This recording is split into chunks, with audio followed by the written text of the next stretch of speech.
BJP का छोड़ो, ओवैसी का साथ दो। सभी सवर्णों को क्या यह नहीं लगता कि उनके आने वाले बच्चों का फ्यूचर गर्त में जाते जा रहा है?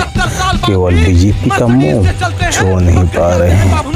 भारत में इस्लामिक राष्ट्र ही आरक्षण से मुक्ति का एकमात्र साधन बचा हुआ है।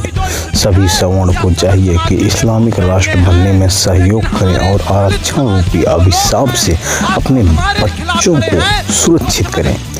केवल शरिया और कुरान ही आपको बचा सकता है संविधान और आरक्षण से। भारत के साथ ही अलग हुआ पाकिस्तान में कितने दलितों को आरक्षण दिया जा रहा है, आप बताइए। बांग्लादेश में कितने दलितों को दिया गया, उनके साथ क्या किया गया, बताइए आप। ये एक्चुअली में है इसी लायक।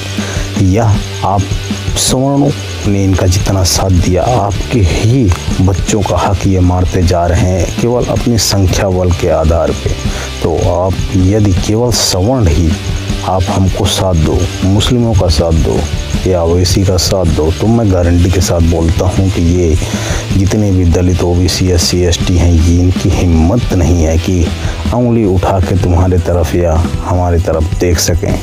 और ये आरक्षण रूपी अभिशाप से अपने बच्चों को मुक्ति देना ही हमारा मुख्य लक्ष्य होना चाहिए। अभी जागो, जब जागो तभी सवेरा। अभी नहीं जागे तो कभी भी जागने का समय नहीं मिलेगा।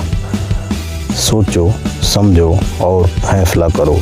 यह आपके हाथ में है, आपके भविष्य बच्चों का कैसा होना चाहिए। क्यों आया हूँ? अपने बिटिया की शादी देखने नहीं आया हूँ, अपने लड़के की शादी देखने नहीं आया हूँ, गेहूं का रेट तय करने नहीं आया हूँ, संपत सारों जी से कोई बिजनेस डील करने नहीं आया हूँ।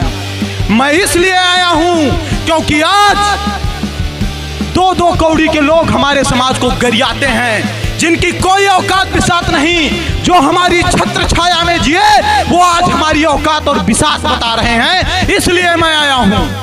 मैं किसी दलित के विरोध में नहीं हूँ, मैं सिर्फ और सिर्फ उस दलितवादी सोच के विरोध में हूँ जो 70 साल बाद भी मर्सिडीज से चलते हैं और गरियाते हैं बाभनों ठाकुरों को।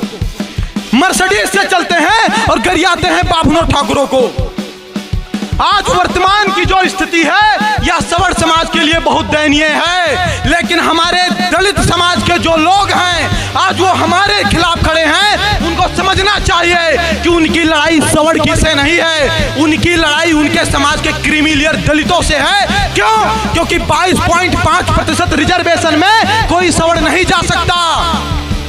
53,000 करोड़ अनुसूचित जनजाति के लिए और 85,000 करोड़ OBC SC के लिए जो बजट आया है, इस बजट का लाभ कोई बाभन ठाकुर या बनिया नहीं ले सकता। इस बजट का लाभ लेंगे रामविलास पासवान जैसे लोग, इस बजट का लाभ लेंगे उदित राज जैसे लोग, इस बजट का लाभ लेंगे मायावती जैसे लोग, इस बजट का लाभ लेंगे सावित्रीबाई फुले जैसे लोग। फिर आप कैसे कह सकते हो कि हमने आपका शोषण किया है? शेर अगर सो जाए तो कोई ये ना समझे कि शेर की शक्ति कम हो गई है। बेशक शेर कुछ देर के लिए सो रहा है, लेकिन जब भी जगेगा अपनी ताकत के साथ जगेगा। यहां पर बात बताई गई है कि 95% बनाम 5% दलितों की। लेकिन एक बात मैं बताना चाहूंगा, मैं आपको सिर्फ उसी हद तक प्रसन्न करूंगा जिस हद तक हमारे स्वाभिमान पर ठेस नहीं पहुंचेगा। लेकिन मैं अपना स्वाभिमान बेचकर आपको प्रसन्न नहीं कर पाऊंगा, यह मेरा वादा है।